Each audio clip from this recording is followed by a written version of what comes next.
Ok. Donc, je disais tout à l'heure que j'ai introduit le sujet, donc j'ai expliqué un peu à quoi est-ce que ça pouvait nous servir de s'intéresser à ce type de sujet, qu'est-ce que ça représentait vraiment le déploiement de modèles. Et j'ai partagé un peu mon expérience sur ce sujet parce que j'ai eu une expérience comme ça dans une équipe de statistiques quand j'ai travaillé dans une toute petite entreprise qui faisait du déploiement, qui développait des modèles de machine learning pour la finance et de deep learning. Donc, l'objectif là maintenant, si tu m'entends bien, c'est que Oui, oui, je t'entends.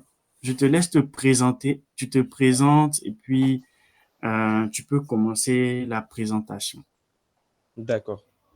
Une minute rapidement, et puis je suis prêt.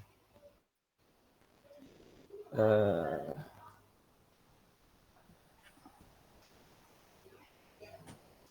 d'accord. Donc, bonsoir à tous. Excusez-moi encore pour le léger retard et tout ce qui a été contrainte technique. Voilà. Mais je pense que Maury a bien commencé pour essayer de ne pas permettre qu'il y ait de creux dans notre présentation. Voilà. Donc, moi, je suis Mardoché Nyéran. Je suis data scientifique et ingénieur logiciel. Voilà. Et aujourd'hui, grâce à Alliage, on va essayer de parler un peu de déploiement de modèles. Voilà. Donc, je me dis déjà qu'on est plus ou moins, si on veut parler déjà du déploiement des modèles, c'est parce qu'on est déjà plus ou moins habitué à la conception ou à l'utilisation de certains modèles. Voilà. Donc, dans le cycle de vie de Moria, s'il te plaît, c'est toi, Yes. c'est toi qui vas pouvoir défiler, c'est ça? Non, je te laisse partager ton écran. Hop là. D'accord. Ok. Tu peux juste partager l'onglet que tu vas nous montrer avec ta présentation. D'accord.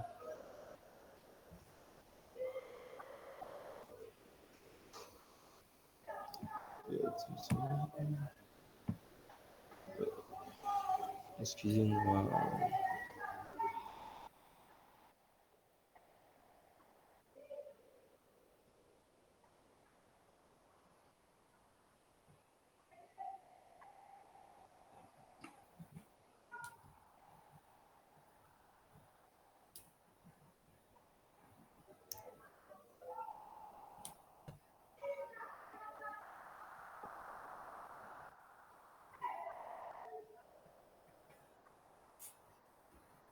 C'est bon? Yes, c'est bon. Ok, super.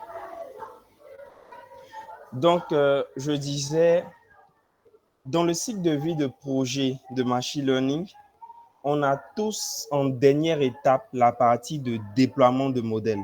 Donc, on dira d'abord, on passe sur comprendre la problématique qu'on nous a soumise de prédiction ou le problème de machine learning qu'on nous a soumis. Donc, on va trouver un moyen de pouvoir collecter la donnée, voilà, dans toutes les bases de données, avec toutes les techniques qui existent, SQL ou pas, ça va dépendre du type de base de données. On va collecter toutes ces données-là de différentes sources et on va commencer notre pré-traitement des données. Donc, on va pré-traiter la data, essayer de, essayer de, essayer de fouiller à l'intérieur, faire sortir tout ce qui est, faire sortir tout ce qui est information intéressante. Et généralement, on va arriver à la partie de la prédiction. Voilà. On va arriver à la partie de la prédiction.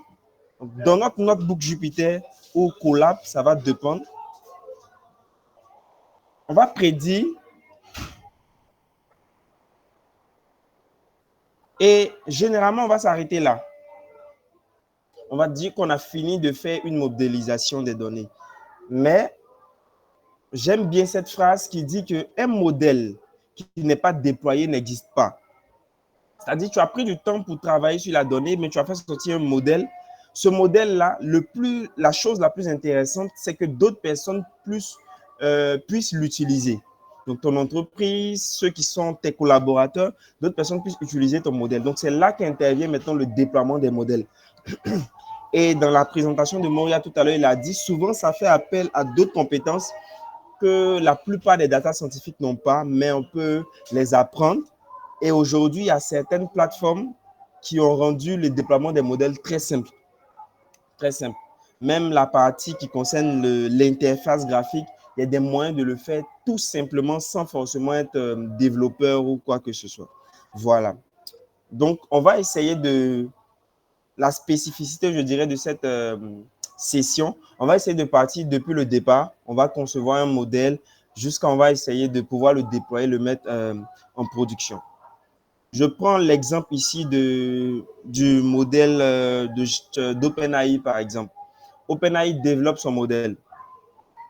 Le boom, c'est quand tout le monde arrive à pouvoir utiliser les modèles. C'est-à-dire quand tu vas écrire 3 fois ChatGPT, chatopenai.com et tu vas pouvoir communiquer avec ce modèle de langage. C'est là que ça fait vraiment le boom. Sinon, si c'est garder le modèle des serveurs ou sur l'ordinateur, je dirais, ou sur les serveurs sur lesquels il a été développé, il n'y a pas vraiment de p-value. Donc, on va essayer de parler de cette partie que je pense intéressante, qui fait appel à souvent de nouvelles techniques, mais c'est très passionnant. Voilà, c'est très, très passionnant. Donc, allons-y sur cette problématique. On va travailler avec un jeu de données. Est-ce que tout le monde m'entend? Parce que où je suis, il y a un peu de bruit. Tout le monde m'entend? Super. Donc, Yes, on t'entend. on va partir d'une problématique. On est soit data scientifique, ingénieur machine learning ou ingénieur AI dans un centre de recherche, par exemple, et on vous demande de développer un modèle qui va permettre à l'équipe de recherche de pouvoir connaître le type de plante, par exemple, qu'ils ont. Mais on peut l'appliquer à n'importe quelle problématique. Hein. Donc, on va partir sur un jeu de données très simple. Voilà, que vous connaissez bien, que la plupart des personnes qui se mettent à faire du machine learning connaissent. C'est le jeu de données Iris, mais moi, je l'ai pris parce que je voulais plus insister sur la partie de déploiement. Voilà, donc toute la partie d'études, de data mining, toute cette partie-là, on va aller un peu plus rapidement là-dessus. Donc, on vous demande, si les chercheurs vont sur le terrain, par exemple, ils ne vont pas partir avec l'ordinateur avec lequel vous avez développé le modèle, de pouvoir le déployer dans une application web de telle sorte que partout dans le monde, quand un chercheur va mesurer simplement la longueur de la feuille, la longueur des pétales, la largeur des pétales, la longueur des sépales, la largeur des sépales, et toute la plupart des features qu'il a, ton modèle va pouvoir lui dire, sans te le redonner et le réentraîner encore dans ton notebook automatiquement en ligne, il va savoir c'est quel type de plante. Voilà. Et tu peux l'appliquer partout, par exemple. Donc, tous les modèles que vous avez, qu'on a soit en machine learning classique ou avancé, on peut utiliser ces mêmes techniques de déploiement là pour les mettre en production. Et vraiment, acquérir ces compétences aujourd'hui, c'est une véritable plus-value. Donc, on va essayer de suivre ce plan. Donc, on va créer un modèle. Voilà. On va utiliser des réseaux de neurones. On va créer un modèle. Mais on pourra, bon, des modèles aussi de machine learning classique peuvent passer. Hein. Voilà. Après, on va exporter le modèle. Donc, généralement, on s'arrête dans notre notebook, on crée le modèle, on le teste, il est bon, c'est fini. Donc, on va exporter le modèle. On va créer ce qu'on va appeler une API. Une API, c'est une interface de programmation. Donc, l'API va nous permettre de recevoir ce qu'on va appeler des requêtes. Donc, sur le web, je vais essayer d'aller très simplement. Sur le web, il y a une architecture qu'on appelle une architecture client-serveur. Donc, on va à partir du client, donc de votre interface, de votre navigateur, pouvoir communiquer avec notre modèle qui sera dans une partie qu'on appelle le back-end. Donc, la partie visible, quand vous êtes par exemple sur ChatGPT d'OpenAI, vous avez la partie, l'input où vous écrivez le texte. Voilà, donc ce que vous voyez là, ça s'appelle le front-end, donc le front de l'application. Donc, dans cette partie, vous allez taper votre requête, vous allez écrire votre syntaxe. Et quand vous allez, par exemple, appuyer sur Entrée, vous allez envoyer une requête dans le back-end. Et c'est dans le back-end que se trouve le modèle. Donc, ce que vous avez envoyé, votre texte, par exemple, comment on déploie un modèle, ces informations que vous allez envoyer dans le back-end, il va récupérer ces informations-là, passer par toutes les étapes de traitement de langage, donner au modèle qui va travailler là-dessus. Donc, l'API, en passant par cette API-là, et l'API va prendre l'information que le modèle va te donner pour ramener ça au niveau du front-end. Donc, c'est à peu près comme ça que ça va se passer. Donc, on va voir comment créer une API. Ensuite, cette API, quand vous finissez de la créer, on va voir comment on peut la tester de différentes façons. Donc, avec Postman, ou on peut le faire avec Python, tout simplement avec un module Python qu'on appelle request. Et ensuite, on va développer le back-end de l'application. Donc, on va développer ici le back-end en Flask, mais on peut le développer aussi en Fast API, qui me plaît bien aujourd'hui. Et ensuite, on va mettre ce back-end-là en production et connecter tout ça pour que tout le monde puisse à la fin pouvoir utiliser notre petite application. Donc, le chemin sera très intéressant. J'espère que ça va vous passionner. Donc, c'est parti. Dans la première étape, on va passer à la création de notre modèle.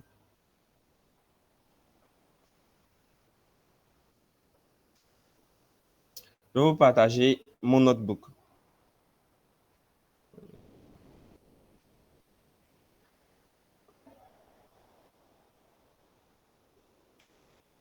Excusez-moi.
OK.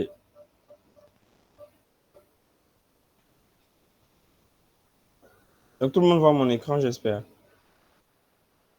Super. Donc, ici, on est dans Google Colab. J'espère que tout le monde connaît Google Colab. Donc, on peut travailler avec le Jupyter Notebook. Voilà, il y a cette possibilité-là. Ou bien, vous pouvez travailler directement en ligne avec Google Colab. Voilà. Donc, Google offre un espace pour héberger sur le cloud où on peut travailler, on peut exécuter un notebook. Et l'avantage, c'est qu'il y a la plupart des librairies de Google, la plupart des librairies de machine learning sont déjà implémentées, la plupart en tout cas. Donc, voici notre collab et on va commencer à pouvoir travailler sur notre jeu de données.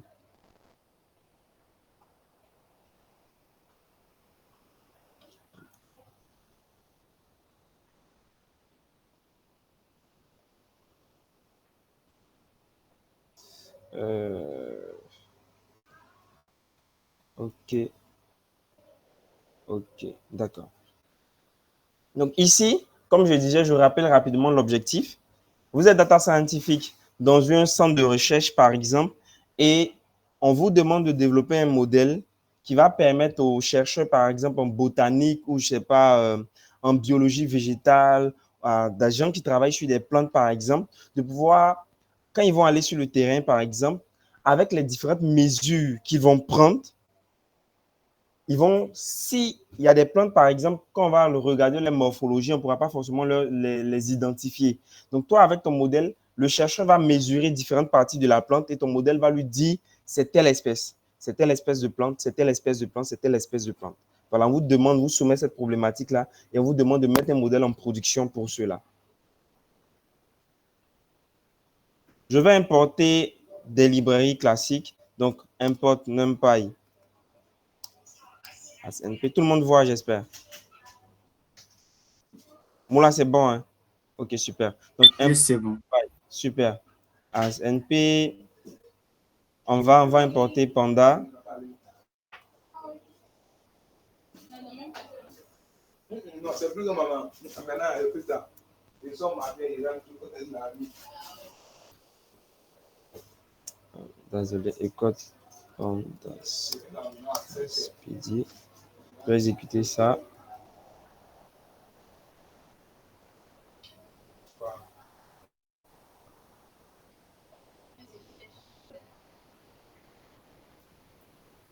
OK. Et je vais charger le jeu de données Iris ici.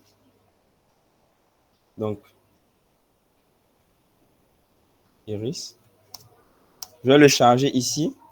Donc, je vais l'importer dans mon notebook et je vais le lire avec Panda.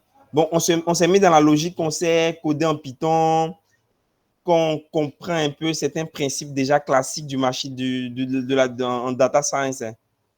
Donc, ici, j'ai importé des librairies. Donc, NumPy va me permettre de faire du calcul scientifique et Panda va me permettre de faire de la manipulation des données. Donc, je vais utiliser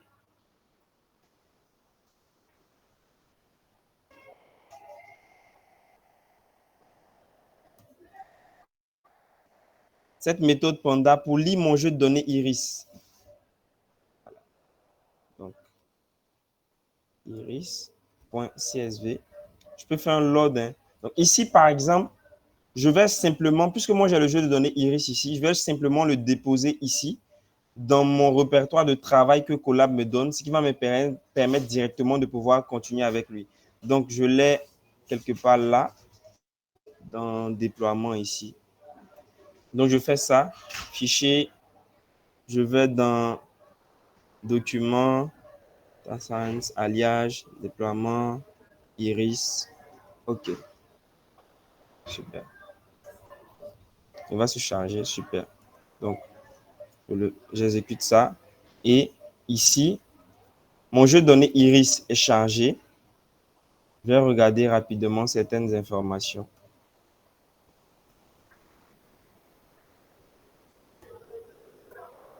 OK, super. Voilà. Donc, voici notre jeu de données. Très simple, classique en machine learning. Je pense que peut-être la plupart des personnes qui sont connectées aussi ont dû travailler sur lui. On va juste compléter une étape supplémentaire, c'est le déploiement du modèle. Donc, on a la longueur des sépales, la largeur des sépales, la longueur des pétales, la largeur des pétales et les espèces. Donc ici, notre travail, ça sera de recevoir ces informations-là sur une application web. Quand on va soumettre certaines tailles, votre modèle va pouvoir prédire l'espèce. Okay.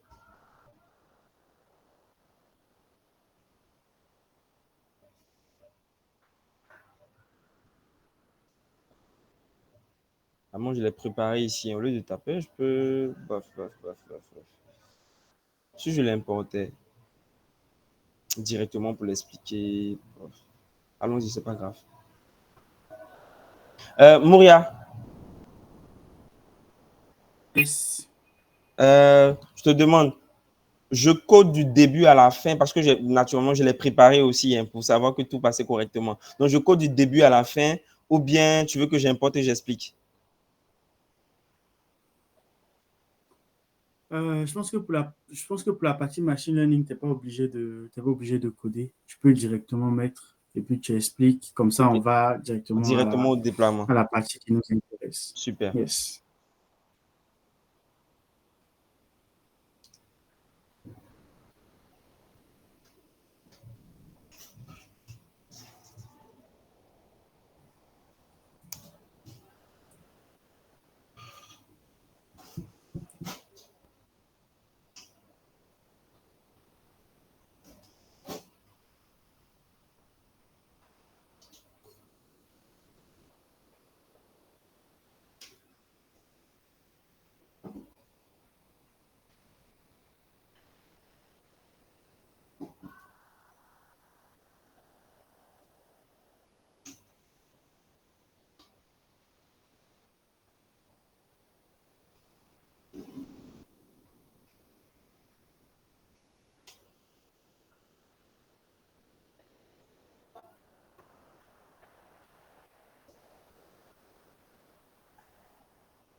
OK.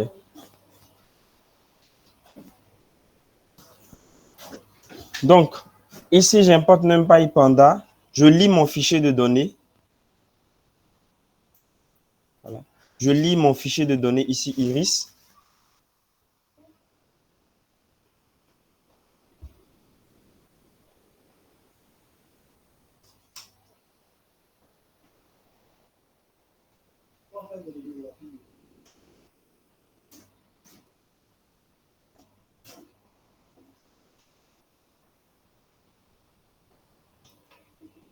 OK. Donc, je regarde rapidement les observations. Mon jeu de données est bien chargé. Je passe au pré-traitement de la donnée. Donc, les colonnes qu'on a, les sépales, la longueur des sépales, la longueur des pétales. Voilà. Et maintenant, dans le jeu de données Iris, pour revenir rapidement sur certains principes de machine learning, on a les features et on a la target. Et on veut, la target, c'est notre variable cible, donc c'est celle qu'on va chercher à prédire. Ici, c'est l'espèce. Voilà. Donc, je vais mettre la colonne, donc cette série-là, dans ma variable Y et maintenant récupérer tous les features et les ajouter à ma variable X. Voilà. Donc, c'est ce que je fais rapidement ici.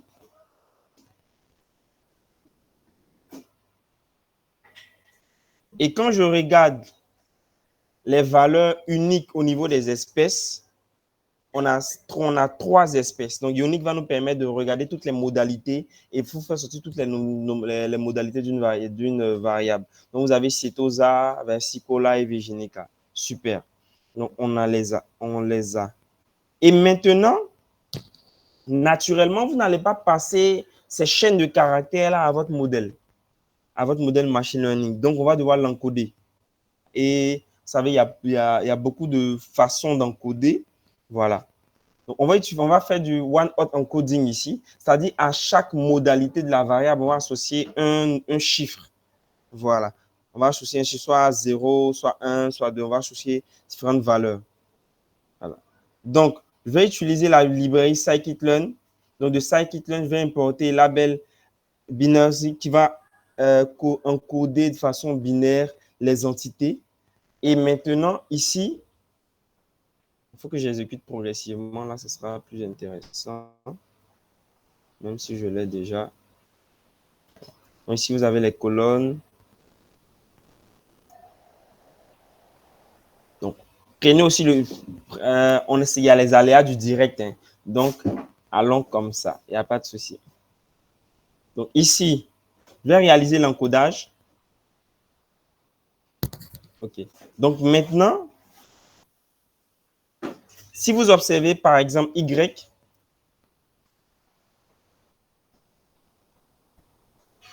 voilà, regardez notre valeur Y. Par exemple, Y, c'est les différentes espèces. Vous voyez?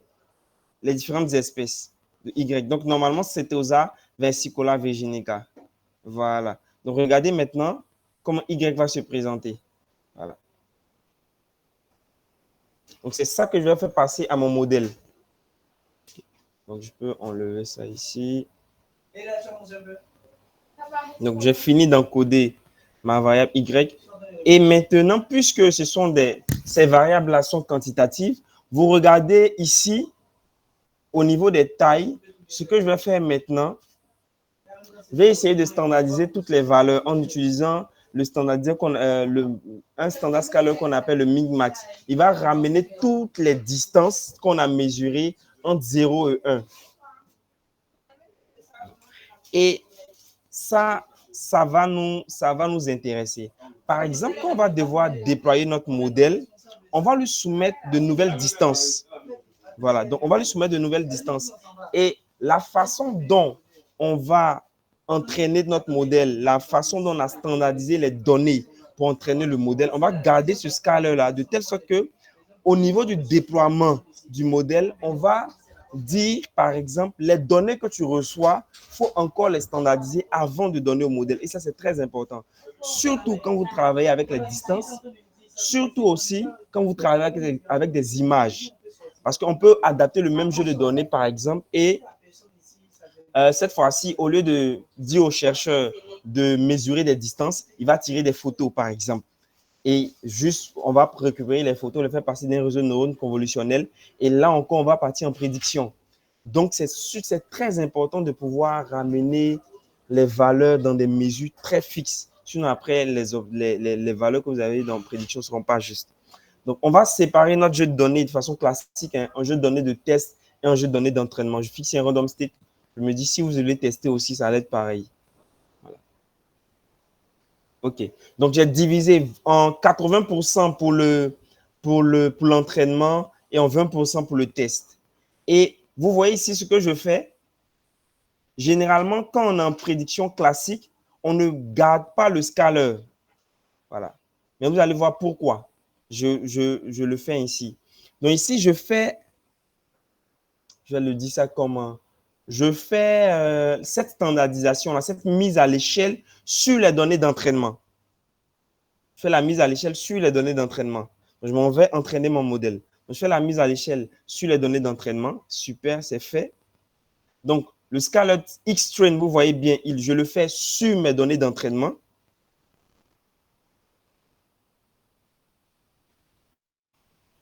Et ici, je standardise mes données d'entraînement et je vais standardiser aussi mes données de test. Donc, tout est ramené plus ou moins en termes de distance aux mêmes choses. Donc, on va comprendre, les distances seront comprises ici entre 0 et 1. Voilà. Donc, vous êtes de grands data scientifiques. Hein. Donc, il y a Mouria qui est là, c'est un expert. Il y a Aïma qui est là, c'est un expert. Si c'est compliqué, ils pourront vous expliquer. Voilà. Donc, le reste, c'est que vous êtes Oui, juste une des petite excellents. parenthèse. Petite parenthèse. OK. J'essaie de me retenir de faire la parenthèse, mais je vais quand même faire la parenthèse. Il y a D'accord. deux choses ici qui me font penser à des éléments qu'on a discutés ensemble au Data Sunday précédent. Il y a la première chose, c'est la transformation de la variable Y. Donc, si vous regardez bien le résultat, c'est qu'on a une matrice. On peut appeler ça une matrice ou un ensemble de vecteurs. Peu importe, Oui, oui. ça donne la même chose. Mais en fait, si vous regardez bien, c'est encodé en 0, 1, 0, 1, 0, 0, 0, 0, 1. Et on disait la dernière fois qu'il faut faire attention quand on transforme des variables à ne pas introduire des notions d'ordre quand il n'y a pas de notion d'ordre. On aurait pu se Merci dire, je beaucoup. vais encoder ça en 1, 2, 3, mais on ne peut pas parce qu'il n'y a pas d'ordre entre le type de plante. Donc, il faut choisir un encodage qui ne va pas créer une notion d'ordre. Et deuxième remarque qui est très intéressante, il utilise un min-max Scholar. Il pouvait utiliser bon, d'autres choses qu'on connaît. Mais en fait, dites-vous qu'il y a dans l'ensemble des éléments, des outils qui existent pour faire la standardisation, il y en a plusieurs. Et que pour chacun de ces éléments, il y a des caractéristiques statistiques qui existent quelquefois qui ne Merci. sont pas très poussés. Ça peut être vraiment très simple, mais il y a des caractéristiques. Moi, je sais que j'utilise beaucoup la mise à l'échelle robuste quand j'ai des données extrêmes. Donc, il y a vraiment, c'est vrai qu'on a l'habitude d'en utiliser un seul, mais on peut regarder autour et voir que par rapport à notre problème, on peut choisir une bonne méthode de standardisation qui peut améliorer significativement les résultats qu'on va avoir. Et dernière remarque, si tu descends un peu si tu descends, que tu vas dans la standardisation, une erreur qu'on fait assez souvent et qu'il faut éviter. On avait eu cette question aussi quand on parlait des biais statistiques qu'on peut avoir dans le processus de modélisation. C'est la fuite de données. C'est que, par exemple, tu fais ta standardisation. Aujourd'hui, on parle de mise en production. Donc, aujourd'hui, on ne peut pas se tromper. Mais en général, si on travaille sur notre ordinateur, on peut ne pas faire très attention et entraîner l'algo de standardisation et sur les données de train et sur les données de test. Alors que quand vous regardez ce qui est fait ici, il fit le score sur Xtrain, mais en fait, il ne le refit pas sur Xtest. Ça veut dire que Merci. le min et le max qui sont utilisés pour la transformation sont les min et les max des données de train. La donnée de test n'est pas utilisée.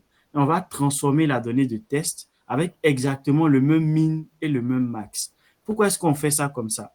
Parce que quand on regarde plus loin et qu'on pense à la mise en production qu'on va faire aujourd'hui, on sait que quand on va recevoir les variables, on ne sait pas quel est le min, quel est le max de ce qu'on va recevoir dans la réalité. Quelqu'un peut vraiment nous mettre des valeurs qu'on n'a pas pu anticiper. Et au moment de transformer les variables qu'on va recevoir pour la mise en prod, on ne pourra pas dire, ah là, je vais calculer le min et le max de mon vecteur. Tu n'auras pas de vecteur, tu auras une seule valeur. Et donc, il faut que tu aies un historique, et cet historique, c'est ton train. Et donc, c'est pour ça qu'on garde la même logique, même quand on a le test, on garde la même logique de se dire, c'est quelque chose que je suis censé ne pas avoir vu, donc je ne dois pas faire d'opération dessus. Je fais toutes mes opérations sur mon train, puis je réplique toutes ces opérations sur toutes les données que je vais utiliser par la suite.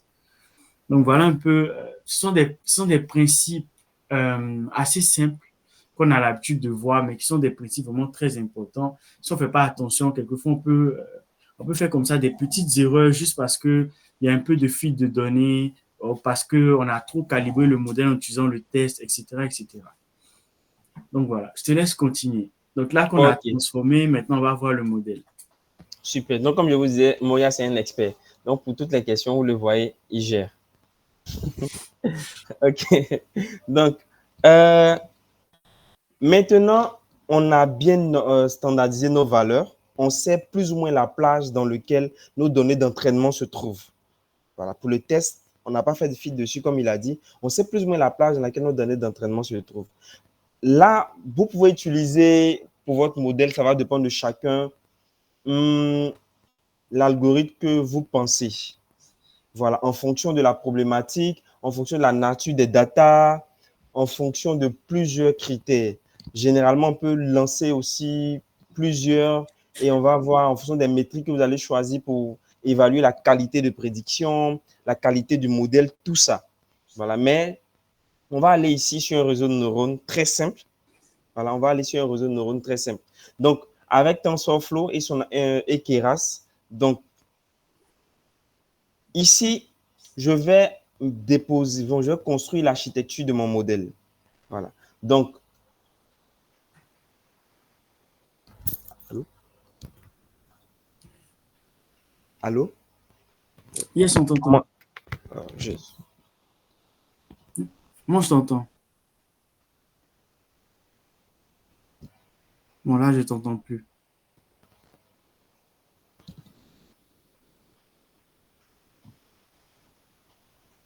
OK. Donc, je pense qu'on m'entend maintenant. Yes, c'est bon. Donc, naturellement, il y a une couche de linéarité. Ensuite, on va ajouter de la non-linéarité après. Et après, je vais demander, par exemple, combien de données tu prends. Bon, je pense que combien de données tu prends en entrée? Vous avez plus ou moins l'architecture d'un réseau de neurones. Combien de données tu prends en entrée? À la fin, où tu prends la donnée pour la sortie de notre réseau et après, maintenant, pour tout ce qui est optimisation. Voilà. Donc, comme métrique d'évaluation, j'ai pris l'accuracy et puis pour l'optimisation, l'algorithme Adam et la méthode Relou pour l'activation. Donc, bon, généralement, si vous avez des questions sur ça, je peux détailler un peu plus. Hein. Est-ce que je peux faire un diagramme pour l'architecture? Est-ce que j'ai fait un diagramme? On prend la question à la fin. Moi, je suivais le chat. Donc, s'il y a des Ok, questions, super, je te passe les questions, je réponds aux questions. super. Donc, on valide notre architecture. N'hésitez pas à écrire vos questions dans le chat. Et Ok, moi, parce qu'avec le partage, je ne vois pas les questions, mais moi, je récupère les voilà, questions. merci beaucoup. Donc, on va réaliser notre entraînement ici pour 300 époques. Voilà. Donc, il va s'entraîner, il va regarder, reprendre sur les données environ 300 fois. Et on a mis un niveau d'arrêt pour éviter l'overfitting. Donc, tout ça, s'il y a des questions, je serai plus détaillé. Parce que tout ça, on se dit qu'on est dans la partie où tout le monde sait encore travailler là-dessus. Donc, notre modèle est en train de s'entraîner. Il est en train de prendre du temps. Mais là encore, on le fait dans notre notebook. Voilà. On part. Est-ce qu'il va atteindre les 300? Bof, bof, bof, bof, bof.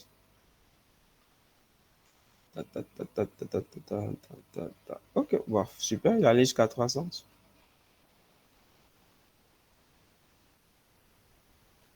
Le temps de finir l'exécution.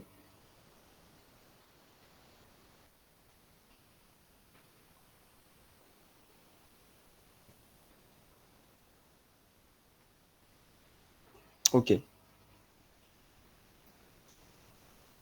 Donc, super, il a fini de s'entraîner.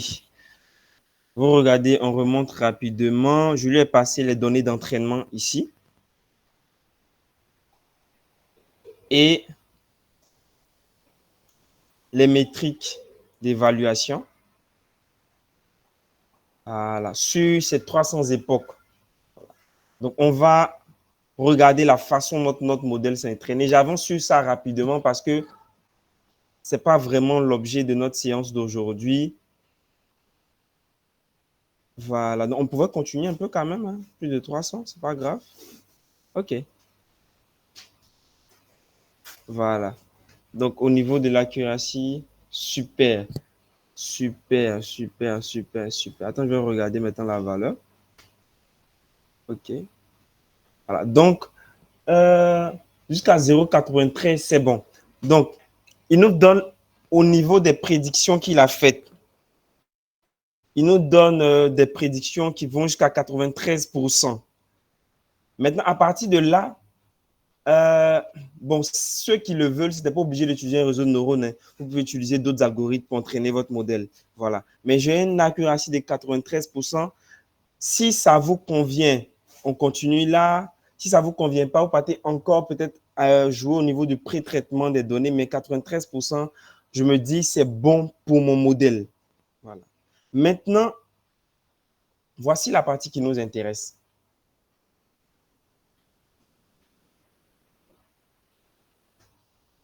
Je vais garder le nombre d'époques, le nombre de fois j'ai entraîné mon modèle. Voilà. Et maintenant, j'ai la partie où j'ai réalisé ma standardisation. Donc ici, j'ai standardisé mes données. Donc je refais le fit ici. Bon, je vous explique. Quand on était dans la partie précédente, on divisait les jeux de données en jeux de données de test et en jeux de données d'entraînement. Et puis, on allait évaluer, on a notre Y modèle, donc ce qui est prédit, et puis il y a le vrai Y. Et après, j'évalue ici mes euros au niveau de la prédiction pour avoir mes métriques d'évaluation. Maintenant, moi, j'ai une valeur au niveau de l'accuracy qui me plaît bien, 93%. Généralement, à partir de là, on va s'arrêter. On a fini, on a eu nos métriques d'évaluation du modèle, c'est bon. On soumet notre notebook à notre boss ou bien on prend ça pour faire notre présentation. Moi, à partir de là, je vais prendre mon modèle là, je dis qu'il est bon, je vais le prendre maintenant pour aller en déploiement. Donc, je l'ai entraîné combien de fois? Je garde le nombre d'époques et regardez ici. L'une des choses qu'on va faire maintenant qui est différente, c'est que on va réentraîner encore en griffe notre modèle, mais cette fois-ci, on ne va plus diviser en jeu de données de test et en jeu de données d'entraînement. Pour aller en modélisation, pour aller en déploiement, je vais tout reprendre. Donc, mais je ne vais plus diviser en jeu de données de test et en jeu de données d'entraînement. Je vais lui demander de s'entraîner maintenant sur tout mon ensemble de données. Est-ce que vous voyez la différence maintenant là? Donc, en première partie, ce qu'on a l'habitude de faire là, on divise en jeu de données de test et en jeu de données d'entraînement pour qu'il puisse trouver les paramètres de notre modèle. C'est super. Mais si vous voulez partir en déploiement, pour avoir le vrai modèle ou pour avoir, pour avoir le vrai modèle, vous l'entraînez sur toute la base d'apprentissage. Donc, on va avoir encore un nouvel accuracy sur toute la base d'apprentissage, mais ce n'est pas vraiment une accuracy, quoi. Si on vous demande l'accuracy de modèle, c'est ce que vous avez, quand vous avez divisé en jeu de données de test et en jeu de données d'entraînement. Donc, je reprends encore ici la même architecture de mon réseau de neurones. Et cette fois-ci, il va s'entraîner maintenant sur tout le jeu de données, sur toute la base d'apprentissage. Désolé, je n'ai pas, excusez-moi. 300 époques. Super.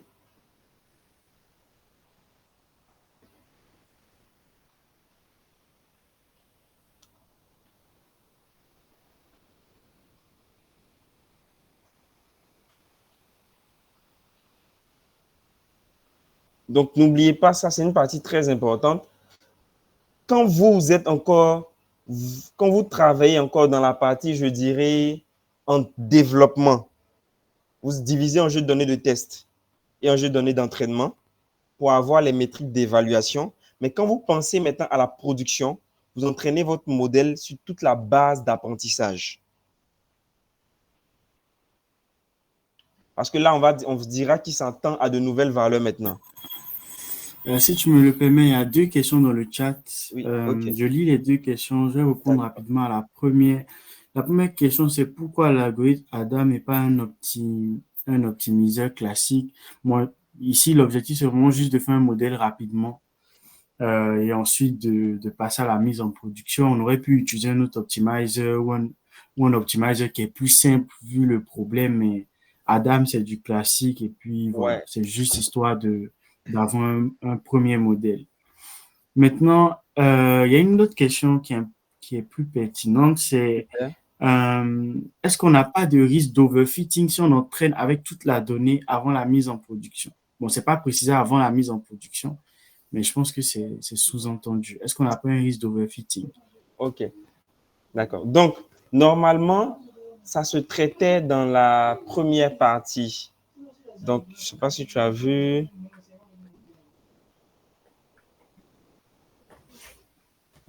Normalement, dans la logique, on se dit que tu as des données de test et tu as des données d'entraînement. Donc, ton algorithme va apprendre pour déterminer ses paramètres sur les données de test et sur les données d'entraînement, pardon, et les données de test proviennent de la même base d'apprentissage. Donc, tu vas évaluer cela sur les données d'entraînement et sur les données de test. Et après, tu vas évaluer les métriques. Maintenant, de là, pour éviter l'overfitting, par exemple, tu vas regarder, tu peux regarder au niveau du nombre d'époques pour ton entraînement pour évaluer. Il ne faut pas trop qu'il regarde suffisamment les données pour apprendre. Tu évalues aussi toutes ces métriques au niveau de l'accuracy qu'on a eue. Maintenant, pour aller en prédiction, essaie de voir la logique maintenant. Pour aller en prédiction, on se dit que cette fois-ci, tes données en griffe de test et tes données d'entraînement, c'est ta base d'apprentissage. Et tu attends de nouvelles données. Donc, j'ai déjà évalué, j'ai déjà pris le temps de tester mon algorithme en première partie sur les données de test et de mes données d'entraînement pour éviter le cas qu'il y ait un surapprentissage au niveau des données. Maintenant, je vais l'évaluer sur toute ma base d'apprentissage parce que les nouvelles données qui vont arriver maintenant, là, il ne les connaît pas. Est-ce qu'on se suit? Il ne les connaît pas. Donc, ce que je vais faire, quand je vais aller le déployer, je vais m'arranger à mettre des conditions justes pour que les valeurs qui vont entrer soient plus ou moins les valeurs sur lesquelles il s'est entraîné, pour qu'il me fasse des bonnes prédictions. Est-ce qu'on s'est compris?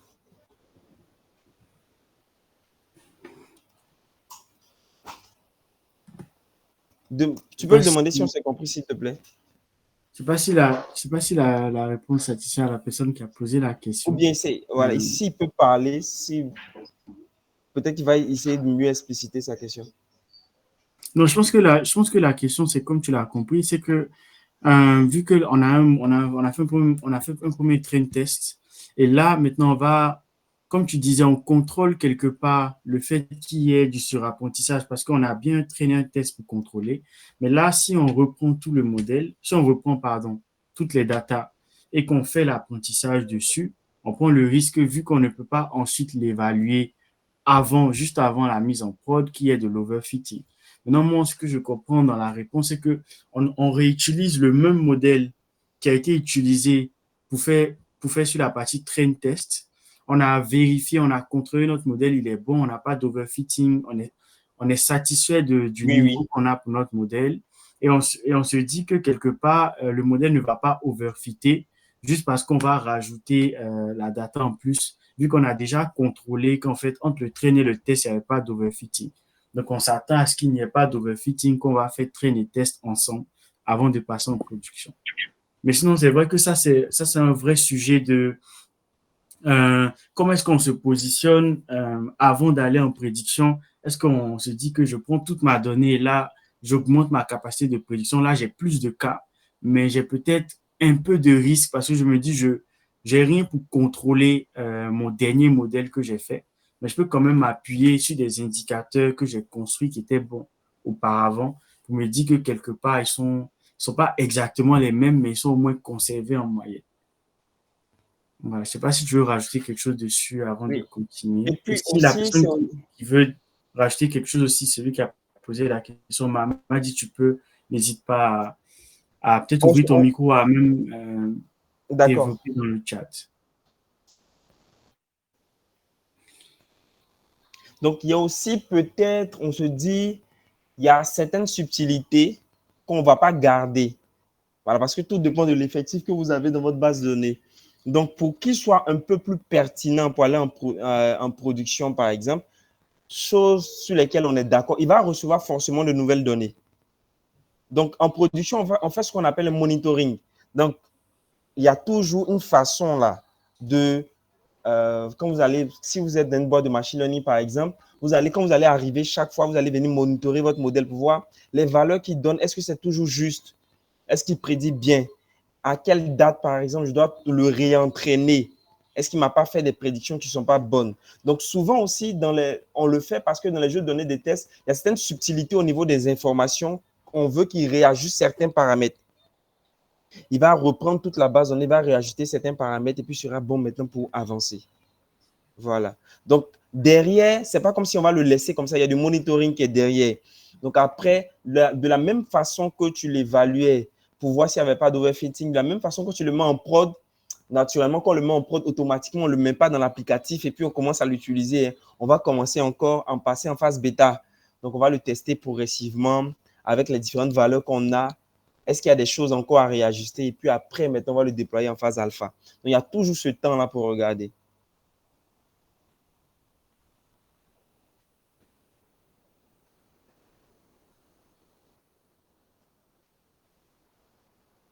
OK.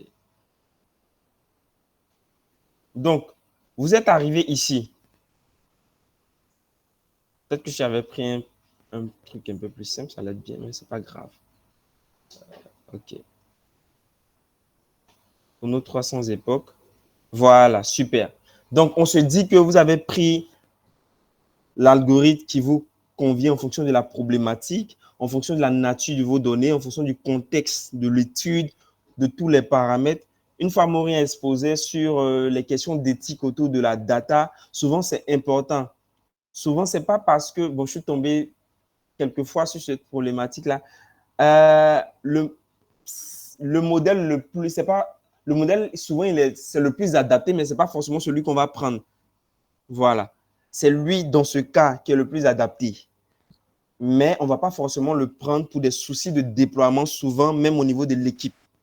Ça peut arriver que ceux qui vont déployer ne soient pas forcément, n'a pas forcément toutes les compétences ou au niveau de comment la donnée va venir, ça va nous poser des problèmes, on ne va pas forcément le prendre. Donc, souvent, il y a beaucoup de contraintes qui vont arriver avant le déploiement. Voilà. Donc, tu vas venir avec un modèle pertinent. Voici ce qu'il faut déployer. Mais il peut arriver que oui, c'est lui qui est le plus pertinent, mais on va dire, on ne prend pas celui-là, on préfère partir avec celui-là parce que chez nous, c'est plus simple. Voilà. Donc, à partir de là, on est d'accord qu'on a fini la première partie. On va maintenant l'enregistrer, notre modèle, et on va faire quelques tests de prédiction pour voir si tout marche bien.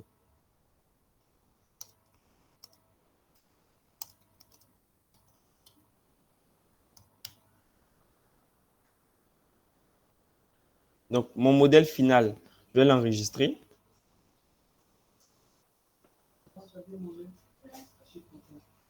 J'ai quelques... Excusez-moi, je plante.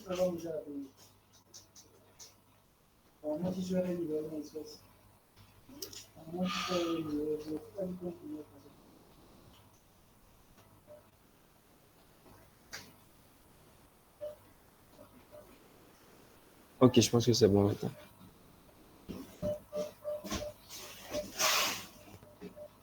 Donc, je fais un save.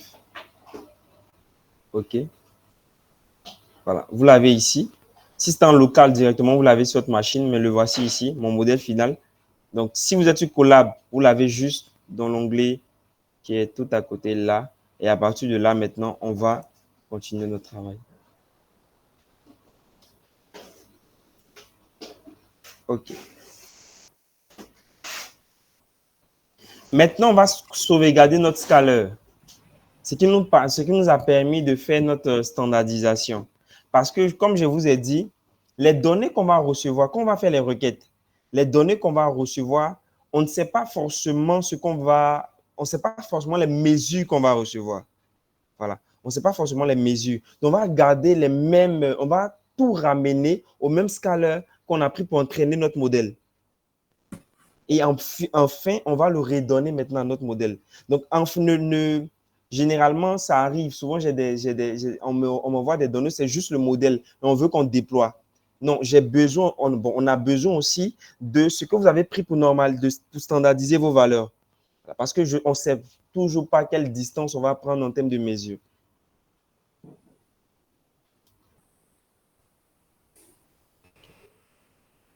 Donc, je vais importer. Juste pour ajouter, par rapport, juste en haut, en fait, on voit qu'on sauvegarde le modèle. Donc, c'est modèle.save. Il y a des librairies dans Python où tu saves directement ton modèle comme ça. En tout cas, quand c'est du deep learning, je pense que directement comme ça, tu saves ton modèle. Il y a beaucoup de façons très simples de le faire avec des formats très simples. En 2-3 recherches sur Internet, vous trouvez et vous allez voir que ça marche très bien. Vous sauvegardez votre modèle sur votre ordinateur, vous le rechargez, vous allez voir que vous allez avoir, quand c'est un modèle de réseau de neurones où tu as des paramètres, des hyperparamètres, tu as toute la structure de ton modèle et tous les paramètres qui sont associés. Quand c'est un random forest, pareil. Et donc, même si on ne parle pas de déploiement, même pour vos projets perso, pour vos projets pro, tu as lancé un modèle, ça t'a pris 1h30, après tu as fait 3 heures d'hyperparamétrage. Tu ne veux pas relancer 3 heures d'hyperparamétrage chaque semaine. Donc, tu sauvegardes ton modèle et puis tu l'as dans un dossier. Voilà, on peut utiliser Joplin pour Scalern. Moi, c'est ce que j'utilise généralement aussi. Donc, c'est vraiment très simple et ça marche vraiment très bien. Et vous allez vous rendre compte que vous avez fait plein de modèles, vous vous retrouvez à réentraîner les modèles à chaque fois, ça prend énormément de temps. Alors qu'en sauvegardant en une seule ligne un modèle, vous économisez quelquefois 30 minutes, 1 heure, où vous devez laisser votre notebook retourner pour avoir votre modèle final. Donc, petit tips, en tout cas pour ceux qui ne l'utilisent pas ou qui ne savaient pas, si vous ne sauvegardiez pas vos modèles auparavant, faites-le. Surtout quand vous avez des trucs qui prennent vraiment beaucoup de temps. Faites-le, vous sauvegardez et puis voilà, vous gagnez énormément de temps. Il y a de très bonnes références dans les commentaires, vous pouvez regarder. Ici, il utilise JobLib. Ici, tu Save quand tu as directement du deep learning. Il y a des références qui sont dans le chat. Ok, super. Ah, ok.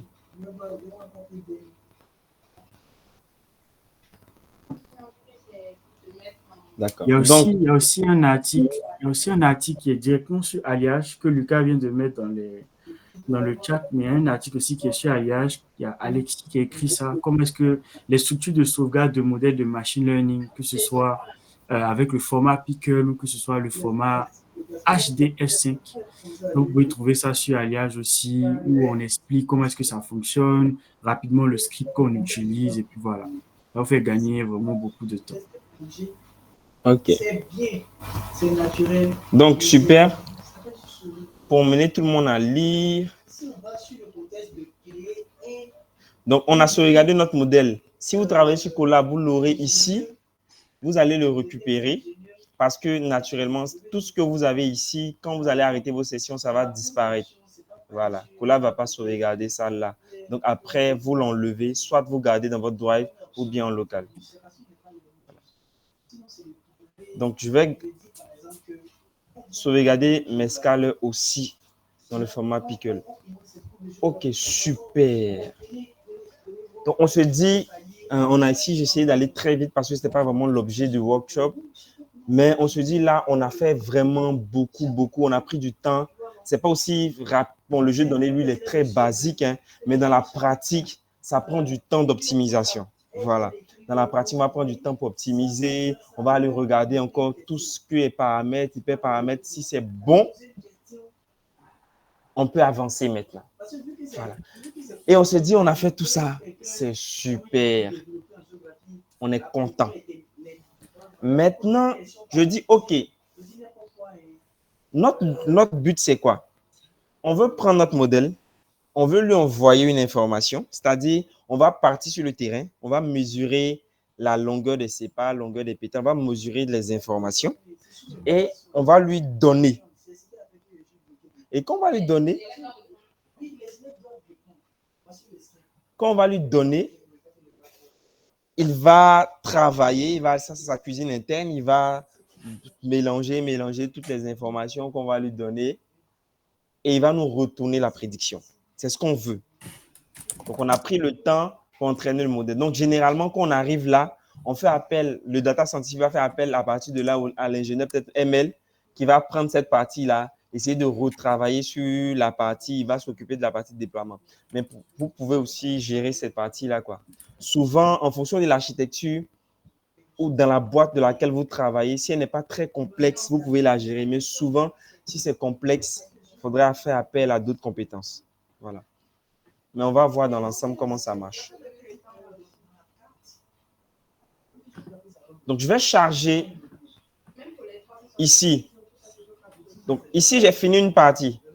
Voilà, on a fini toute une partie. On veut prédire une nouvelle fleur. Voilà. Donc, avant d'aller en production, dans mon notebook ici, je vais prédire une nouvelle fleur tout simplement. Je vais voir sa pertinence, qu'est-ce qu'il me donne. Voilà. Donc, je vais prédire une nouvelle fleur. Donc, ici, je charge mon modèle. Je ne réentraîne plus comme Moula l'a dit tout à l'heure. Je ne vais pas revenir, par exemple, j'ai déjà fini toute cette partie-là. Voilà, je l'ai déjà enregistré, il est bon. Donc, je l'appelle simplement. Et maintenant, je vais aussi prendre mes scalers. C'est important pour moi parce que j'ai standardisé dans une certaine dimension. Et les données que je vais lui donner en entrée, là, je vais encore les standardiser avec les mêmes scalers sur lesquels j'ai entraîné mon modèle. Par exemple, ici, d'où ça provient? J'ai pris là. Regardez ici, par exemple. Juste dans le jeu de données Iris, je regarde la première fleur. C'est Setosa, par exemple. Voilà. Donc, ça, c'est un format qu'on appelle... Bon, alors ici, c'est un dictionnaire Python. Mais après, je vais vous parler d'un format de données qu'on appelle des formats JSON. Donc, regardez bien le dictionnaire Python. Quand on va partir devant, le format JSON ressemble bien au dictionnaire Python. C'est un format de données qui permet de faire l'intermédiaire entre souvent le front et le back.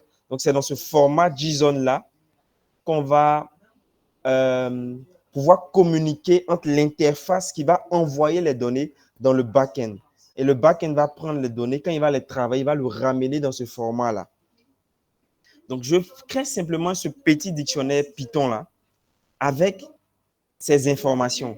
Naturellement, je ne mets pas ma variable Y parce que c'est elle que je veux prédire. Donc, je donne la longueur des sépales, la largeur des sépales, la longueur des pétales, la largeur des pétales là. Voilà. Flow exam, excusez-moi. Voilà. Donc, ici, je vous prise. Bon, ça, c'est peut-être dans mes tests, hein, si c'est nécessaire, tout ça. OK. D'accord. Donc, voici ce qu'on a. Les différentes clés. Et dans l'encodeur que j'ai gardé, on a Setosa. Ce qu'on cherche à prédire, c'est Setosa, Versicolor et puis Virginica. Voilà. Mais pourquoi je vous présente l'encodeur? Parce que on n'a que au niveau de quand on encodait les variables, là-bas, on n'a pas gardé Setosa, Versicolor et puis Virginica. On a encodé en 0, 1, voilà. Vous vous rappelez, non, quand on encodait. Donc, par exemple, quand il va tomber sur 0, voilà, quand il va tomber sur, par exemple, 1, 0, 0, c'est Setosa. Quand ça sera 0, 1, 0, c'est Versicolor. Et quand ça sera 0, 0, 1, c'est Virginica. Voilà, c'est ce que lui connaît. Donc, c'est ce qui va te retourner. Donc, c'est à toi d'adapter après ce que tu vas recevoir pour qu'il t'affiche toujours Setosa, Versicolor et Virginica. Donc, c'est pour ça que j'ai gardé l'encodeur pour vous présenter. Okay. Et je vous présente ici la fonction return des prédictions. Je vous l'explique. elle va recevoir le modèle de données, le scaler que j'ai utilisé pour faire ma standardisation. Et maintenant, je vous ai parlé, je vous habitue directement à ce que j'appelle l'exemple JSON. Voilà. Donc, sur le front-end, ce que j'appelle front-end, c'est l'interface. Quand vous allez insérer vos informations et que vous allez faire un submit, il va récupérer un format de fichier qu'on appelle un JSON. Et c'est ce format de fichier JSON-là qui va envoyer dans votre backend qu'on va créer tout à l'heure et il va le donner à votre modèle. Donc ici, dans ce JSON, dans l'exemple JSON ici, vous aurez, bon, je vais l'éclater, hein. J'ai mis ici, pour les features plus volumineuses, vous allez faire une boucle for. Par exemple, imaginez ici, si dans votre formulaire JSON, vous avez près de 30 ou 40 valeurs que vous allez prendre, vous faites simplement une boucle pour récupérer les valeurs. Mais comme ici, c'est que 3 valeurs, on peut l'éclater simplement. Donc, ici, dans le JSON, je vais récupérer, voilà, je fais juste du Python, je vais récupérer la longueur des sépales, la largeur des sépales, la longueur des pétales, la largeur des pétales. Je vais le récupérer ici. Voilà. Donc, on est, j'espère qu'on se suit. Hein. Donc, ça, il prend le modèle en premier paramètre, le scaler et l'exemple que je vais lui fournir. Maintenant, dans l'exemple, c'est là qu'il va avoir, vous voyez ces informations qui sont ici. Les informations qui sont là. Voilà, donc c'est ce dictionnaire-là. Donc, je vais récupérer les informations du dictionnaire. Donc, je vais récupérer la longueur des sépales, la largeur des sépales, la longueur des pétales. Voilà. Je vais récupérer ça ici. Voilà. Et maintenant, moi, je sais que ce que je vais récupérer là, ce sera dans un tableau. Ça va constituer les informations de la fleur dans un tableau. Et ces valeurs que j'ai eues, quand j'entraînais mon modèle tout en haut, j'ai fait ma standardisation. C'est pour ça que j'avais gardé le scaler. Donc ici, toutes ces informations sont là, mais je vais refaire encore la standardisation. Je ne fais pas un fit. Je fais juste transformer parce que j'avais déjà fait les fits quand j'entraînais mon modèle. Ça, c'est important. Souvent, je suis tombé sur des cas où on oublie de faire ça. Et on balance ça directement pour la production. Ça va poser un problème ici, un grave problème. Donc, vous avez sauvegardé le scaler. Donc, je vais encore remettre mes valeurs idéales. C'est parce que c'est ce que le modèle connaît. Je vais transformer ça en tableau NumPy. Je vais transformer toutes les valeurs que j'ai en tableau NumPy. Ici, vous vous rappelez qu'on n'a pas les classes. Je vous ai dit, parce que mon modèle, en prédiction, il va me retourner soit 1, 0, 0, 0, 1, 0 ou 0, 0, 1. C'est ce qui va me retourner. Voilà. Donc, moi, je sais que le premier, c'est Setosa, le second, c'est Versicolor, et le troisième, c'est Virginica. Voilà. Et si je faisais pour vous présenter, je pense que... Attends. Je vais faire pour présenter. Là, on va mieux comprendre. Bon, je vais enlever ça, vous allez voir de quoi je parle. Je vais modifier juste un peu ici. Je vais enlever les classes. Voilà.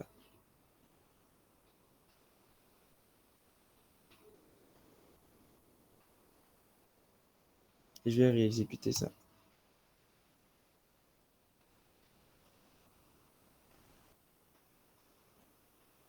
Donc, je le change. Je reviens là. Et puis, ici, j'ai l'identifiant. OK. La classe ici, n'est pas un flower. Ici, il fait le fit. X égale à 0. Attends, je vais ça. C'est ça qui est injustice là.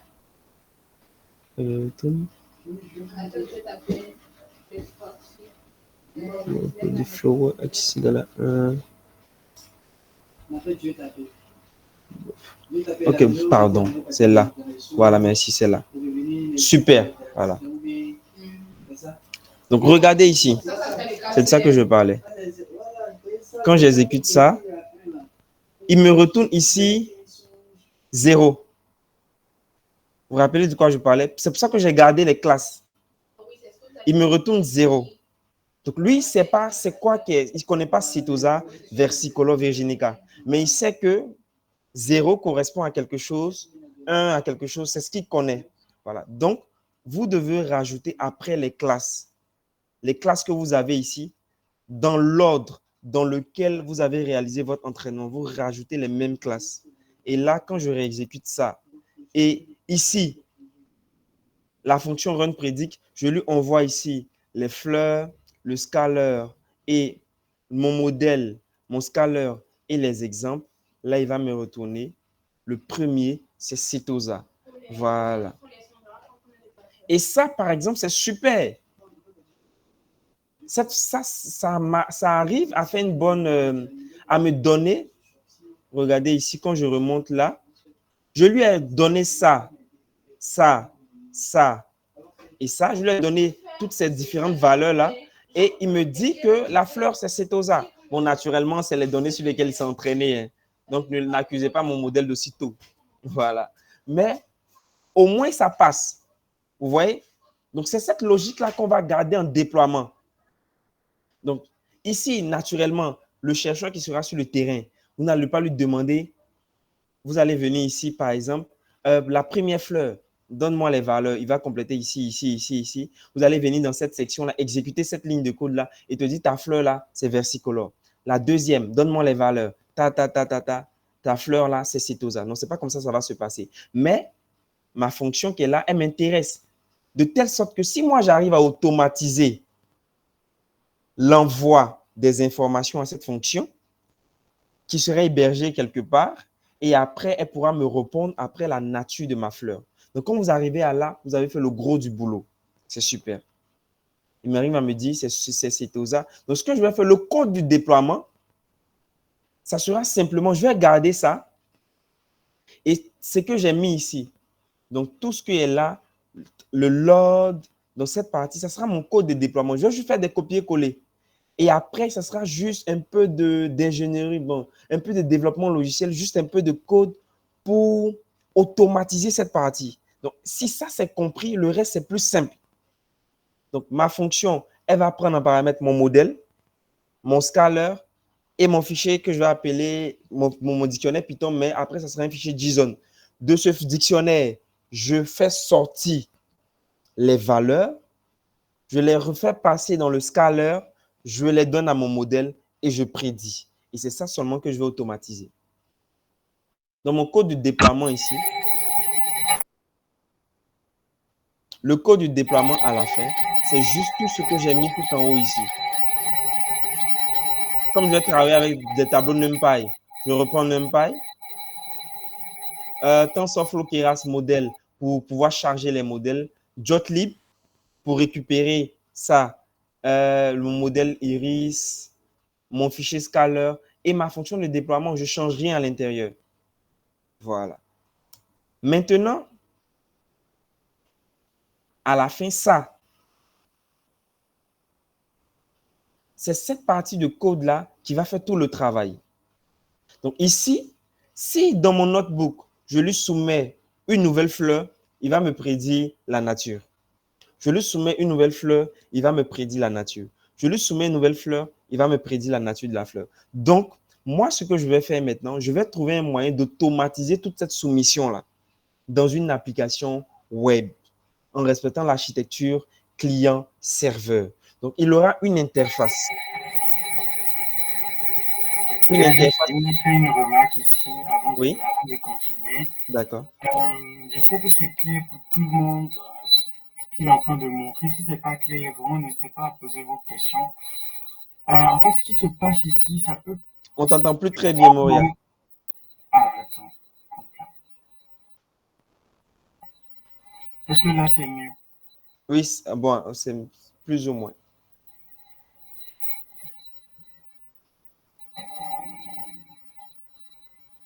Attendez, je fais ça très rapidement.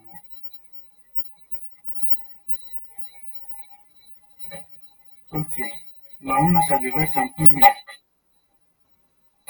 Bon, je ne sais pas où tu as appuyé, mais c'est Il y a du bruit à l'intérieur. Il y a quelqu'un qui dit le son est faible.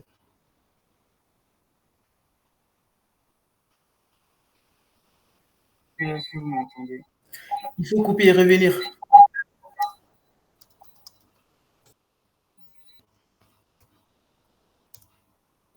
Normalement, là, c'est mieux.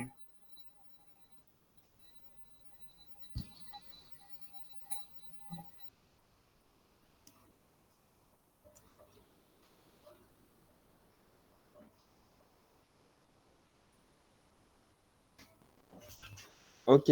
Moya, tu es là? Ou est-ce que vous m'entendez mieux? Bon. Si vous m'entendez pas, c'est pas. Oui, c'est Ah, oui. super. On t'entend mieux. On t'entend mieux. Ok, d'accord. En plus, j'ai pas grand-chose à dire, donc c'est dommage de faire perdre 3 minutes comme ça.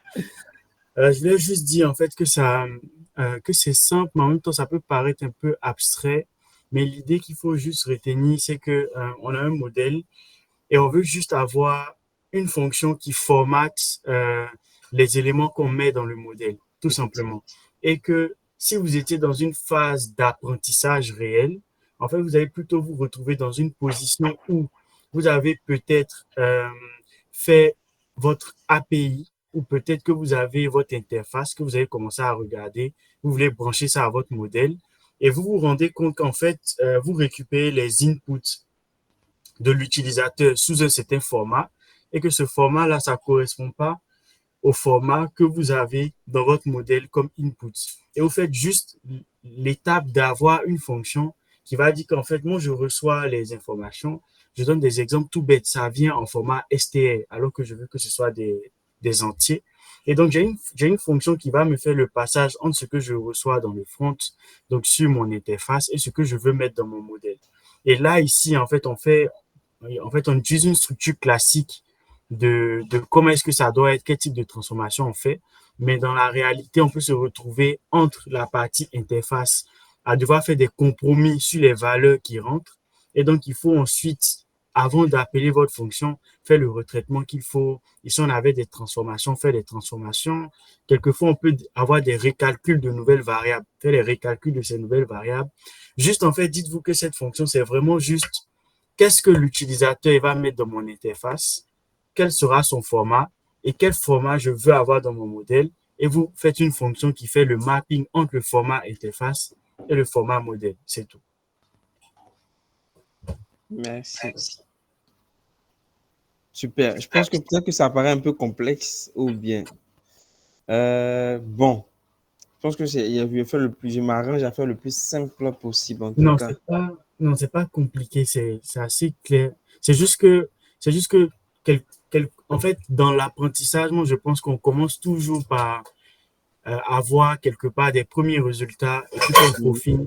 Alors qu'ici, au contraire, on sait déjà, on sait déjà ce qu'on est en train de faire et ce que ça va donner. Donc, on peut directement faire le format qu'il faut mettre bien dans des vecteurs récupérés dans un dictionnaire ou dans un JSON parce qu'on sait déjà. Alors que dans la réalité, quand on est en train d'apprendre ou quand on est en train de tester, on va se rendre compte qu'en fait, ça vient sous ce format et donc il faut Merci. ajuster la fonction. C'est juste cette petite nuance. Si vous demandez comment est-ce qu'on sait qu'il faut formater de cette façon, qu'il faut mettre tel paramètre dans la fonction, c'est juste par rapport à l'interface que vous allez construire, que vous allez savoir ce que vous allez mettre Voilà. dans la fonction. Parce que par exemple, ça c'est du développement web au niveau de, je sais depuis le départ, comme je vous ai dit, la problématique qu'on a soumise, je sais qu'à l'entrée, le chercheur, il va mettre des tailles. Voilà, je sais qu'il va mettre des tailles de fleurs. Je sais ça depuis le départ. Je sais qu'il va mettre des tailles de fleurs et ces tailles de fleurs vont être transmises à mon back-end et l'API va récupérer. Donc, comme il a dit, c'est pour ça que cette architecture est comme ça. Mais si on se met dans un cadre computer vision, par exemple, où il faudrait tirer des photos de fleurs, ça, c'est différent. C'est une autre architecture qu'on va prendre. Donc, là encore, on est sûr, comme c'est un test et que je suis sûr que ça marche, il n'y a pas de problème. Mais là, dans la pratique, tu avances et on se dit qu'on part sur du correctif. On part vraiment sur du correctif. On prend du temps en fonction des données qui viennent. Est-ce que ça communique correctement? Qu'est-ce que l'utilisateur met? Parce que l'une des lois, tu ne sais jamais ce qu'un utilisateur va entrer. tu sais jamais, jamais, jamais, jamais. Tu vas t'attendre à ce qu'il mette des entiers. Le gars va te mettre des chaînes de caractères. Ton truc en production, un matin, c'est bloqué. Donc, là encore, il y a vraiment des choses qu'on met pour vraiment le contraindre à rester dans ce qu'on a pensé plus ou moins. Voilà. Et après, on reste toujours avec des logs. Hein. On log avec un monitoring. On regarde toujours progressivement comment il est en train d'évoluer, comment ça évolue et on essaie d'adapter les choses. Donc, si vous avez réussi jusqu'ici, Euh, oui. Petite intervention plus par rapport au temps. Donc là, il est 19h, il est 19h40. Je ne sais pas trop si dans le chat, vous pouvez dire ce que vous en pensez, mais donc il y a eu vraiment une très très longue introduction. On n'est pas vite rentré dans les codes. Je ne sais pas tout ce que vous en pensez. On peut terminer en 5-10 minutes à partir de maintenant ou en 5 minutes. Rapidement voir toutes les étapes qui viennent après. Rapidement voir toutes les étapes qui viennent après. Qu'est-ce qu'on Mhm. va obtenir, qu'est-ce qu'on va faire, parcourir ça rapidement sans rentrer dans les détails. Et ensuite, à une prochaine session, on va reprendre à partir d'ici. On a notre modèle qui fonctionne, on a notre fonction de prédiction. Et puis, on va maintenant aller dans le détail, regarder comment est-ce que ça marche, comment est-ce qu'ensuite on va faire le suivi, etc., etc. Je sais pas trop ce que vous en pensez, mais voilà, c'est un peu la proposition que je voulais vous faire. Parce que, parce que là, normalement, on est censé avoir quasiment fini. Wow. Et moi, je propose qu'on regarde en cinq Moi, je pense que minutes. j'ai couru. Non, je pense que le mieux, à mon avis, je ne sais pas ce que vous en pensez, vous pouvez réagir dans le chat si vous pensez que on continue en essayant de faire le plus rapidement possible ou on s'arrête là et on se dit qu'à la prochaine session, on va partir d'ici, on va prendre le temps de développer, on aura 1h30, on va bien développer parce qu'il y a beaucoup de choses à dire sur la partie mise en Beaucoup. prod Ouais. aussi. C'est Donc, je pense que maintenant même qu'on dira que ça commence. c'est dommage si on essaie de faire ça en 20 minutes. C'est pas Donc, évident. ouais. Ce que je vous propose, c'est que vous mettiez vos questions dans le chat. On va conclure dans ces 5 prochaines minutes. Et puis, on va se donner rendez-vous la semaine prochaine, par exemple, pour terminer tout ça tranquillement. Donc, il y a déjà 3 personnes qui ont dit que c'est OK.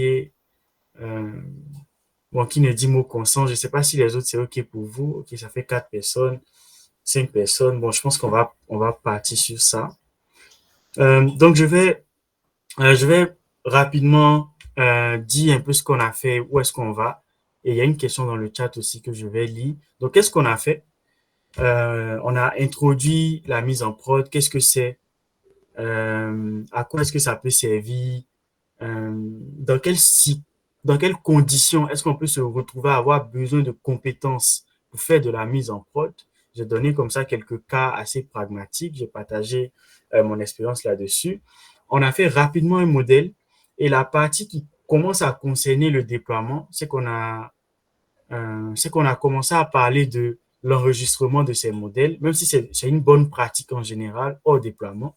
Mais sinon, on a commencé à parler de l'enregistrement des modèles et du fait qu'il faille faire un mapping entre ce qu'on va recevoir en input et ce qu'on doit mettre dans le modèle qu'on a construit. Donc, je lis la question et puis après, je vais laisser Aboubakar partager ce qu'il a ajouté. Donc, toujours concernant les outputs, lorsque nous avons plusieurs features catégorielles, comment on fait le passage des classes? Donc, si D'accord. on a des inputs, si on a plusieurs features catégorielles, comment on fait le passage des classes? OK. Là, c'est plus ou moins simple. Vous ne donnez pas des chaînes de caractères à votre modèle. Donc, ce que vous allez faire, quand vous allez faire votre mapping, vous allez associer les valeurs des catégoriels à des entités. Par exemple, s'il y avait, je prends jaune, ça sera 1. Vert, ça sera 2. Vous savez, s'il n'y a pas de poids, il n'y a pas de poids. Hein. Donc, c'est comme ça. Donc, il aura peut-être 1, 2, 3, par exemple. Ou vous réencodez au fait. Voilà. Donc, derrière, au niveau de la partie où nous sommes actuellement, on va recevoir un input pour que ça facilite le travail de la personne. il va avoir sur son interface les modalités catégorielles. Il va cliquer, cliquer, cliquer, cliquer. Mais ce qui va aller dans le back-end, ce n'est pas les catégories.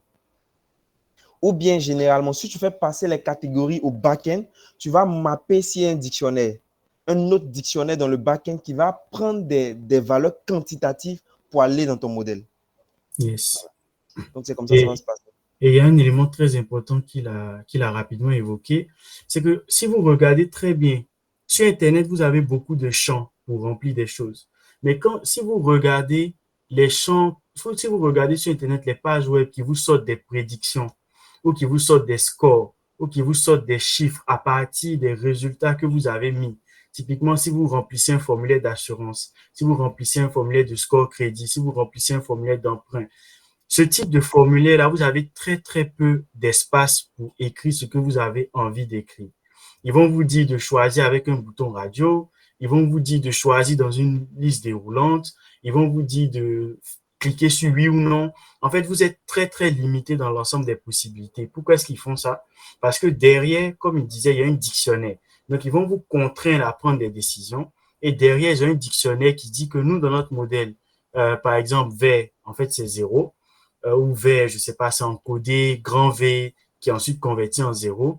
Donc, il y a un dictionnaire qui va faire le mapping. Quand vous allez cliquer sur V, on va récupérer tout ce que vous avez sélectionné comme option. Le dictionnaire va tout transformer en les valeurs qui vont entrer dans le modèle. Et ça, comme je le disais, ça va rentrer juste ici dans la fonction Return Prediction, où on va transformer les variables quantitatives, mais pas que, on va aussi mapper les variables qualitatives. Dites-vous que le principe est très simple. Je veux que ce que j'ai en entrée sur la page web se transforme exactement en ce que je dois retrouver en entrée de mon modèle, ce que j'avais trait pour trait au moment où j'entraînais mon modèle. Donc voilà. J'espère que ça répond à la question. Aboubaka, tu peux ouvrir ton micro. Hop là. Bon, ok, Aboubaka. Ok, ça marche. Vous m'entendez, j'espère? Yes, on t'entend. Ok, parfait. Moi, je voulais ajouter quelque chose par rapport aux exports en fait des modèles, des deux modèles il s'appelle comment d'ailleurs? Mardochi, c'est ça? Voilà. C'est Oui, ça. c'est ça. Voilà. Et du coup, vous savez, avant d'entraîner le modèle de machine learning, plus généralement, il y a plusieurs étapes à franchir, telles que ce que vous venez de faire, utiliser en fait comment je vais dire, c'est un normaliseur, c'est ça, hein, je crois. Oui, Si on va dire comme ça. Voilà. Et du coup, à part de ça, il peut y avoir plusieurs autres transformations avant l'entraînement du modèle. Voilà. Moi, par rapport à mon expérience, une fois, je me suis dit, bah, OK, j'ai plusieurs transformations à effectuer avant l'entraînement. C'était pas seulement la normalisation, il y avait aussi d'autres transformations à effectuer sur les données et tout. Et du coup, si on part sur ton exemple, ça voudrait dire que je suis obligé d'exporter en fait le normaliseur, je suis obligé d'exporter aussi d'autres transformeurs et tout. En gros, je vais me retrouver avec plusieurs modèles en fait. En gros, les modèles et les objets de transformation et le modèle de prédiction en réalité. D'où j'ai fait des recherches et tout, je suis tombé sur le pipeline de scikit-learn qui permet en fait Super. Oui. qui permet aussi d'englober en fait toutes ces étapes dans un seul modèle. Donc, au final, on se retrouve avec un seul objet qui, à chaque fois qu'on veut, par exemple, faire une transformation ou une prédiction, les étapes de transformation se feront exactement et puis au final, on a juste notre résultat en fait, qui sort dans le modèle, tout simplement. Voilà. Du coup, le pipeline de scikit-learn aussi, c'est aussi un truc qui est vraiment intéressant. J'ai trouvé en fait lors de mes recherches et tout, c'était vraiment intéressant en réalité. Voilà. Je peux vous partager par exemple ici le lien dans le chat. Voilà. Simplement. Yes, merci beaucoup. Merci beaucoup pour cet apport. C'est vrai que les pipelines, c'est quelque chose de très intéressant. En tout cas, une fois qu'on a bien avancé, qu'on a bien sa structure et on est sûr de l'endroit où on va, tu mets tout ça dans un pipeline et puis voilà, c'est propre. Voilà. En tout cas, c'est pas quelque chose qu'on utilise au tout début, en tout cas. Une fois qu'on est allé dans un pipeline, on peut faire toutes les transformations et puis voilà, on a quelque chose d'assez propre. Voilà. Donc, Je sais pas si on si est... quelqu'un d'autre voulait. Ah oui, vas-y, vas-y. Donc, si on est sûr de... Super, merci beaucoup pour ta contribution. Merci. Si on est sûr de toutes les étapes, donc c'est-à-dire on a fait normalement étape par étape, et on est sûr des valeurs qu'on a, et maintenant on est sûr de toutes les étapes, on peut mettre tout ça dans un pipeline et ça sera vraiment intéressant comme ça. Voilà. Donc, on va essayer, comme Moria, tu l'as dit tout à l'heure, on va essayer de voir ce qu'on va Il y faire a en réalité. quelqu'un qui voulait dire quelque chose d'autre. Je ne sais pas c'est qui exactement. N'hésitez pas, je pense que quelqu'un avait ouvert son micro juste avant que Aboubacar ne prenne la parole. Bon, ok. D'accord. Donc, Yes. Ok, je te laisse en 2 minutes nous dire ce oui. qu'on va avoir la prochaine fois. Donc, de là, on est super, on a notre fonction qui, nous, en local, fait nos prédictions. Donc, comme je disais, on ne va pas forcément demander à celui qui allait sur le terrain de nous envoyer différentes valeurs, puis on va tester, on va vouloir déployer. Donc, pour déployer, on a besoin de certaines choses, on va dire ainsi. On a besoin de créer un front-end. Le front-end, ça sera l'interface sur laquelle l'individu va saisir l'information. Donc, on va partir dans quelque chose de basique. On va coder le front-end. Mais aujourd'hui, il y a beaucoup de... On n'est pas obligé de coder. Il y a beaucoup de modules qu'on peut utiliser pour que ce soit plus simple. Voilà. Donc, il y a le front-end. Ensuite, il y a la partie back-end. C'est-à-dire, tout ce qui est modèle, tout ce qui est hyper paramètres qu'on a gardé, on va mettre ça dans la partie back-end de notre application. Et pour faire communiquer le front-end, la partie où on saisit l'information, avec la partie où il y a notre modèle, on va développer ce qu'on va appeler une API, une interface de programmation qui va communiquer entre le front-end et le back-end. Et normalement, de façon générale, on met aussi une base de données. Après, là, les nouvelles prédictions, on pourra les garder et les inputs, on va les conserver aussi en base de données.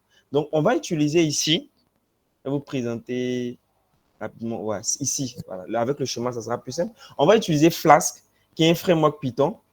Voilà, on va utiliser Flask, qui est un framework Python. Et dans ce back-end en Flask, c'est là qu'on va mettre notre modèle. Le modèle sera à l'intérieur. Et maintenant, on va utiliser aussi une autre application qu'on appelle Postman, d'abord pour les tests. On va envoyer les informations via requête HTTP à notre back-end Flask qu'on va concevoir du début à la fin avec notre modèle à l'intérieur. Donc, il va recevoir ce qu'on faisait tout à l'heure dans le notebook. Il va recevoir l'information, travailler l'information et nous retourner sa réponse. Il va nous retourner soit Setosa ou Versicola. Et après, on va le faire avec Request pour qu'on voit les deux étapes. Et quand on va finir ça avec les tests, maintenant, on va créer maintenant le front de l'application qui va recevoir les différentes valeurs et le front-end, on va le faire communiquer avec le back-end. Donc, la dernière partie du déploiement, ça sera concevoir le front, c'est qui va recevoir les informations, donc notre formulaire HTML, CSS, JavaScript, bon, HTML pour que ce soit simple. On va concevoir le back-end en API, soit FastAPI ou Flask, avec notre modèle à l'intérieur. On va faire communiquer le front-end avec le back-end. Maintenant qu'on va finir ça, on va maintenant déployer ça sur une plateforme. Ça va dépendre de nous. Maintenant, le déploiement, là, il se fait aussi en différentes étapes, le déploiement. Les grandes étapes, si je vous les donne, on va travailler avec des gestionnaires, des gestionnaires de version. Donc, par exemple, sur GitHub ou sur GitLab, vous allez prendre le code, c'est-à-dire le back-end que vous avez développé. Vous allez mettre le code sur GitHub. Le front, vous allez push le code sur GitHub. Soit sur un cloud ou n'importe quel serveur vous voulez, vous allez vous connecter à votre serveur et sur votre serveur là, vous allez recréer l'environnement de développement. Avant, c'est comme ça on faisait. Vous allez recréer l'environnement de développement. Mais aujourd'hui, on peut empaqueter tout le back-end dans un container. On va containeriser tout le back-end dans Docker, par exemple. Donc, on va prendre ça et sur le serveur, on va installer Docker. On va lui demander de récupérer l'image du conteneur Docker et le front.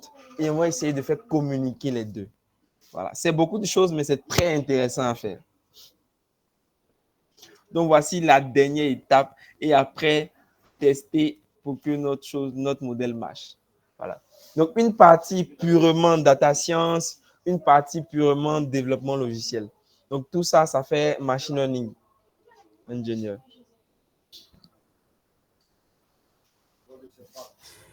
Merci beaucoup. C'est vraiment beaucoup encore. on va prendre le temps de voir tout ça. Merci beaucoup pour votre présence. J'espère que vous avez trouvé ça intéressant, que vous avez appris des choses. Le plus intéressant est à venir. Donc, en tout cas, vous allez voir passer les communications. On va vous envoyer les mails aussi. Comme on le fait maintenant, on va mettre toutes les ressources au fur et à mesure sur la page de Data Sunday. Vous allez pouvoir revoir toutes les ressources. Et est-ce qu'on va passer en script ou rester en notebook la semaine prochaine? Je pense qu'on va passer en script. Exactement. Quelqu'un demande est-ce qu'on va passer en script ou est-ce qu'on va rester oui. la semaine prochaine? Puisqu'on a le modèle, les paramètres et la fonction, la semaine prochaine, c'est purement dev. Yes. Donc voilà, merci à tous, merci pour votre présence, merci Madoché pour cette présentation, c'était très intéressant. Donc on est pressé de te retrouver pour découvrir la suite de tout ça. Donc bonne soirée à tous et puis à la prochaine. On se retrouve dimanche prochain.